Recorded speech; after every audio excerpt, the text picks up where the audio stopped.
The VI graph of a conductor at temperature T1 and T2 are as shown in the figure. The term T2 minus T1 is proportional to T2 minus T1 किसके?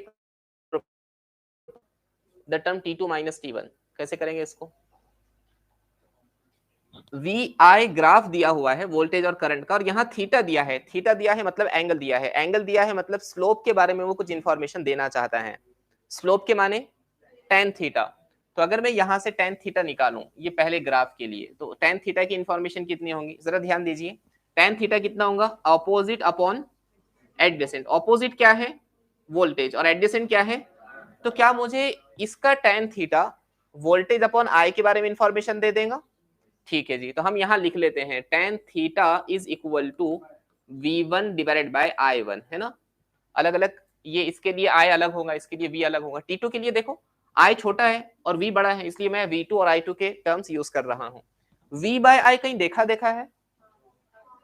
Ohm's law के through V by I equal to R। तो क्या हम लिख सकते हैं कि R1 is equal to tan theta? क्या रेजिस्टेंस का टेम्परेचर के साथ कुछ रिलेशन है? क्या रिलेशन है? R equal to R nought 1 plus alpha delta theta. Delta theta मतलब 0 से फाइनल टेम्परेचर तक चेंज इन टेम्परेचर। 0 से T1 तक जा रहा है तो चेंज कितना हुआ? T1 चेंज हुआ। तो क्या यहाँ पर 1 प्लस अल्फा T1 लिख सकता हूं मैं? ओके, अच्छा T1 हमको निकालना था, T1 T2 का डिफरेंस, तो T1 आ गया। उसी तरह हमको T2 निकालना है, तो जरा ध्यान देकर बताइए T2 के लिए ये इक्वेशन कैसे बनेगी? R0 under the bracket 1 plus alpha T2। यहां क्या लिखूं मैं? R2। यहां क्या लिखूं? tan थीटा की जगह ये T2 आ रहा ना, ये वाली लाइन के लिए हमको देखना चाहिए ना, बराबर है। ये वाली लाइन के लिए रेजिस्टेंस किसके बराबर होता है? साद आपके पीछे वाले, आपका नाम क्या है? अम्मार, हम्माद नाम है आपका? हम्माद या अम्मार?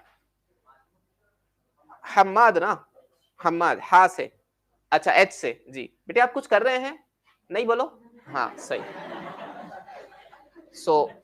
हमको क्या निकालना है? हमको निकालना है V by opposite upon adjacent. Opposite में कौन आ रहा है?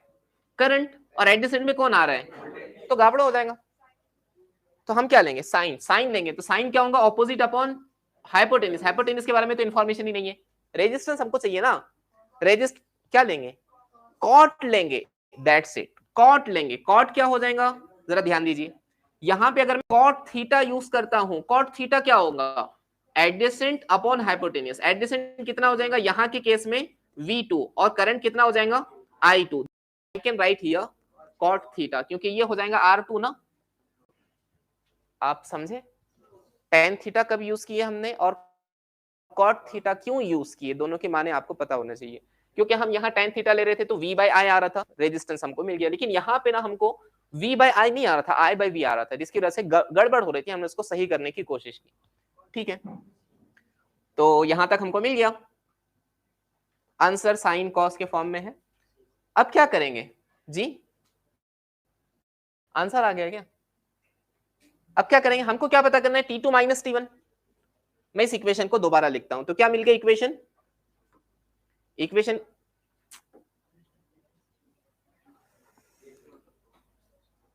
इक्वेशन क्या मिल गई? tan theta is equal to R nought, इसको थोड़ा सा मल्टीप्लाई कर लो, R nought plus R nought alpha T1। उसी तरह cot of theta is equal to कितना हो जाएगा? R nought plus R nought alpha T2। इसको नाम देते हैं इक्वेशन नंबर 1, इसको नाम देते हैं इक्वेशन नंबर 2। हमको निकालना क्या है? T2 माइनस T1 हमको निकालना है। तो क्या करेंगे? इक्वेशन 1 2 को ऐड कर लेंगे, है ना। ऐड करने के बाद माइनस आएगा क्या वहां पर? फिर क्या करना पड़ेगा? माइनस किसको? किस में से माइनस? 2 में से इक्वेशन 1 को माइनस करना पड़ेगा। तो क्या हो जाएगा? यहां क्या है इक्वेशन 2 में? Cot theta minus tan theta. मुझे बताइए क्या होगा इक्वेशन 2?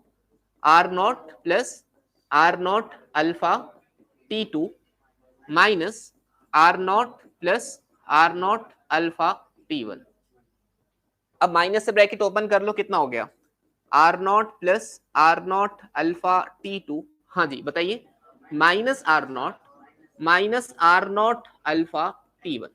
कुछ कैंसिल हुआ? R nought cancel. Cot theta बोले तो क्या? Cos theta upon sine theta minus tan theta बोले तो क्या? Sine theta upon cos theta. हम ये क्यों कर रहे हैं? क्योंकि सारे ऑप्शंस डबल एंगल के फॉर्म में है और हमारा आंसर सिंगल एंगल के फॉर्म में आ रहा है, इसलिए हमको कन्वर्ट करना जरूरी है। ठीक है, देखेंगे कन्वर्जन होने के बाद क्या होता है। अब इसके बाद क्या करेंगे राहिल? क्रॉस मल्टीप्लाई कर लो। Cos theta into cos theta कितना हो गया?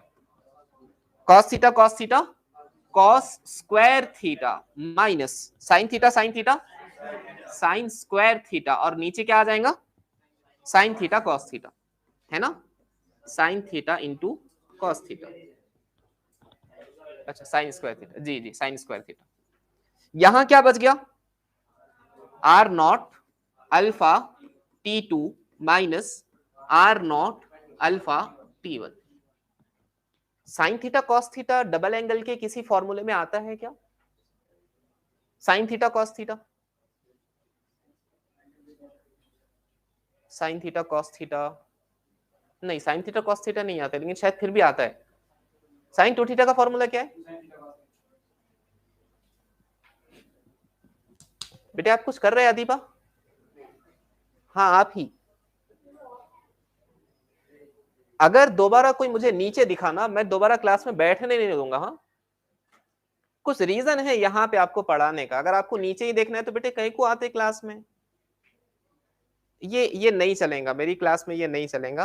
अगर आप यहाँ बैठे हैं तो आपका कंसंट्रेशन बोर्ड की तरफ होना चाहिए। अभी तक मैंने इसको मजाक में समझाया, लेकिन आप लोग उसको नेक्स्ट लेवल पर लेकर जा रहे हैं। ये नरमी की एक लेवल होती है, उसके बाद मुझे सख्ती पर आना पड़ेगा। और जिस बंदे को गड्ढों में से गाड़ी चलाना आता है, उसको उछाल की चलाना भी आता ही है। ठीक है ना? सो होप सो कि आप लोग मेरा वो अवतार नहीं देखेंगे। अभी इसमें हम हैं तो इसी में खुश रहो। साइन टू थीटा का फॉर्मूला क्या है? Sine to sine theta cos theta. तो यहां किसी की कमी है, यहां कमी है टू की। अगर two sine theta cos theta हो जाता तो क्या बन जाता? साइन टू थीटा बन जाता। नहीं समझ रहे हैं? अरे यार, साइन टू थीटा का फॉर्मूला क्या? Two sine theta into cos theta. यहां क्या है? साइन थीटा कॉस थीटा है, टू नहीं है। अगर यहां टू आ जाता तो ये पूरा टर्म क्या बन जाता? Sign two theta. यहां टू लाने के लिए क्या हमको ऊपर नीचे टू से मल्टीप्लाई करना पड़ेगा? तो हम ऊपर नीचे टू से मल्टीप्लाई कर देते हैं। तो यहां भी टू से मल्टीप्लाई और डिवाइड भी टू से कर लिया। अब cos square theta minus sine square theta कितना होता है? ये कॉस थीटा का ही, कॉस टू थीटा का एक फॉर्मूला है। Cos two theta equal to cos square theta minus sine square theta. That gives us cos square theta minus sine square theta क्या बन जाएगा? कॉस टू थीटा, और two sine theta cos theta क्या बन जाएगा? Sine two theta. यहां से कुछ कॉमन निकला, आर नॉट अल्फा बाहर निकल गया, तो अंदर क्या बचा? T2 minus T1। जी, कॉस बाय साइन क्या होता है? टू, अरे कॉट होता है यार, और टेन थोड़ी होता है। Two cot of two theta, cos by sine cot होता है ना।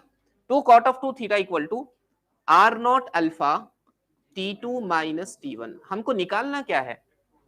T2 minus T1 is proportional to, तो हम T2 माइनस T1 को यही रखते हैं। इसके मल्टीप्लाई वाले सारे टर्म चले जाएंगे डिनोमिनेटर में। तो two cot of two theta equal to, sorry, divide by R nought alpha. ठीक है, अब जरा ध्यान दीजिए, हमको प्रोपोर्शनल साइन के साथ देखना है। तो टू वेरिएबल या constant? R nought initial temperature पे आने वाला रेजिस्टेंस कांस्टेंट, अल्फा मटेरियल की प्रॉपर्टी कांस्टेंट। मतलब हम लिख सकते हैं, क्या लिख सकते हैं? T2 minus T1 is equal to some constant times of cot of 2 theta, that gives T2 minus T1 is proportional to cot of 2 theta. That's it. So answer आना चाहिए option C. Option C correct होगा। ये भी एक नए type का question था जो आपने इससे पहले नहीं देखा था। उसमें हमने पहले फोकस किस पे किया? रेजिस्टेंस निकालने पे। रेजिस्टेंस कैसे निकाला? V by I। तो हमने सोचा किस एंगल को लेने के बाद हमको रेजिस्टेंस मिल सकता है। तो यहाँ पे थीटा, यहाँ पे थीटा, तो पहले वाले का टेन, दूसरे वाले का कॉट लेना पड़ा, इसलिए हमने लिख लिया।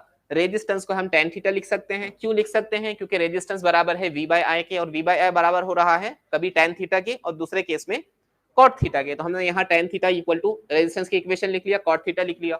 हमको माइनस करना था, हमने इसकी इक्वेशन 2 को इक्वेशन 1 से माइनस कर लिया। माइनस करने के बाद हमको कुछ ऐसे कैलकुलेशंस नजर आए कि हम वहां डबल एंगल का फॉर्मूला यूज कर पाए। पहले माइनस क्यों किया हमने, क्योंकि हमको पता ही माइनस के साथ करना था। माइनस करने के बाद हमने यहाँ देखा कि ये कॉट थीटा है, ये टेन थीटा है, यहाँ सब डबल एंगल है, इसलिए इसको थोड़ा सिंप्लीफाई कर लो। कॉट थीटा को लिख लो कॉस बाय साइन, टेन को लिख लो sine by cos. Cross multiply करने के बाद हमको नजर आया कि यहाँ डबल एंगल के फॉर्मूलेस बन सकते हैं, बस हमने वो बना दिया, हमारा आंसर आ गया। ठीक है, बात समझ आया कैसे होना है? आ गया सबको क्वेश्चन ये? इसमें कोई डाउट है? इसमें कोई डाउट है?